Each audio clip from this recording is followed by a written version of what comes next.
السلام علیکم، ستړي مسئ جوړ په خیر. نن شنبه د 1403 هجري شمسي کال د اسد میاشتې 28مه نیټه چې د 2024 کال د اګست میاشتې له 18مې نیټې سره سمون خوري. له سکون رادیو ویبپاڼې او خواله رسنیو د نن ورځې لنډ او مهمو خبرونو ترکلی زه حافظ احمد نصرت یم.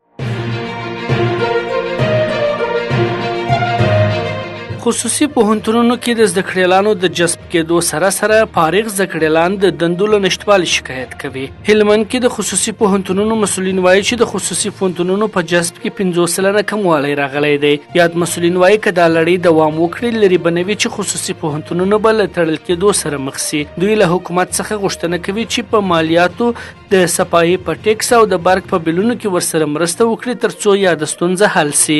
هلمند کې داسې مهال د یو شمېر خصوصي پوهنتونونو مسؤلین د زده کړیالانو د کم جذب خبر ورکوي چې تېره ورځ هلمند کې د بوس په نوم له یوه خصوصي پوهنتون څخه 288 تنه زده کړیالان له بېلابېلو پوهنځیو فارغ او ټولنې ته د خدمت په موخه وړاندې سول.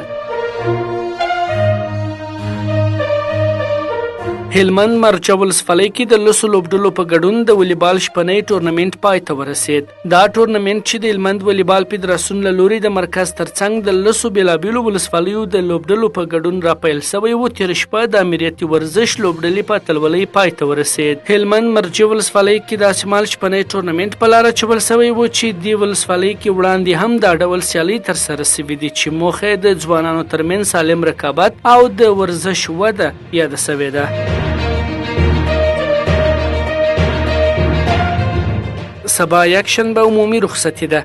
د کار او ټولنیزو چارو وزارت یکشنبه د 1403 لمریز کال د زمري 28مه عمومي رخصتي اعلان کړل. دغه ورځ د افغانستان د خپلواکۍ له 105مې کلیزې سره برابره ده. غازي امان الله خان 1919 زرډیز کال د اګست په 13مه چې د زمري له 28مې سره برابره ده د افغانستان رسمي خپلواکي اعلان کړل او دغه ورځ عمومي رخصتي وبلل.